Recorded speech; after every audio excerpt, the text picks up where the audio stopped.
ஒரு ஃப்ராடுக்கார கும்பல் உங்ககிட்ட பணத்தை ஏமாத்திட்டாங்க அப்படின்னா என்ன பண்ணுவீங்க? போலீஸ் கிட்ட கம்ப்ளைண்ட் பண்ணுவோம். அண்ட் முடிஞ்ச அளவுக்கு க்ளூஸ் வச்சு என்ன பண்றது அப்படிங்கிறத யோசிப்போம். ஆனா, அது ஒண்ணும் பெரிய அளவுக்கான அமௌண்ட் இல்ல. ஒரு சின்ன அமௌண்ட் தான் அப்படின்னு சொன்னா, இது பின்னாடி ஓடுறதுக்கு நம்ம வேலைய பார்க்க போகலாம் அப்படின்னு சொல்லிட்டு நம்ம போயிருவோம். ஏன்னா, நமக்கு ஸ்பெண்ட் பண்ண டைம் கிடையாது.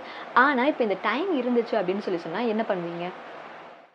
வீட்ல இருக்கிற நம்ம தெல்மா பாட்டிக்கு ஒரு கால் வருது. இந்த மாரி உங்களுடைய பேரனுக்கு ஒரு பிரச்சனை. அதனால காசு அனுப்புங்கன்னு சொல்லிட்டு. தெல்மா பாட்டியும் காசு அனுப்பிடுறாங்க. அதுக்கப்புறம் தான் தெரியுது காசு கேட்டது ஒரு ஃப்ராடுக்கார கும்பல் அப்படின்னு சொல்லிட்டு. போலீஸ்ல கம்ப்ளைண்ட் பண்ணதுக்கு அப்புறமா வீட்ல இருக்கிறவங்க எல்லாம் என்ன சொல்றாங்க அப்படின்னா, "என்னவா இருந்தாலும் பாட்டி உங்களுக்கு வயசாயிடுச்சுல. ஒண்ணும் பிரச்சனை இல்ல. ஃப்ரீயா விடுங்க. பார்த்துக்கலாம்" அப்படின்னு சொல்லிட்டு தட்டி கழிச்சிடுறாங்க. தெல்மா பாட்டிக்கு கோவம் வருது. அது எப்படி என்ன ஒருத்தன் ஏமாத்தலாம் அப்படின்னு சொல்லிட்டு தன்னுடைய ஃப்ரெண்டு இன்னொரு தாத்தாவை கூப்பிட்டுட்டு வயசானாலும் எனக்கு அழகோ அறிவோ அதிகம்தான்னு சொல்லிட்டு அட்வென்ச்சருக்குள்ள இறங்குறாங்க பறிப்போன பணத்தை மீட்க. இந்த அட்வென்ச்சரை சுவாரஸ்யமாகவும் ரியலிஸ்டிக்காகவும் இவங்களுடைய பாணியிலேயே கொஞ்சம் ஸ்லோவாகவும் சேர்ந்து போய்கிட்டு இருக்கு. அண்ட் அதே சமயத்தில் இவங்க அந்த ஃப்ராட்கார பசங்களை பிடிச்சாங்களா இல்லையா, பணம் மீட்டாங்களா இல்லையா, அண்ட் இந்த வழியில் என்னென்ன நடக்குது அப்படிங்கிறதும் இவங்களோட ரியலைசேஷன்ஸ் என்னென்ன அப்படிங்கிறதும் எல்லாத்தையும் சேர்த்து ஒரு மாதிரி பியூட்டிஃபுல்லாக சொல்லியிருக்கிறாங்க.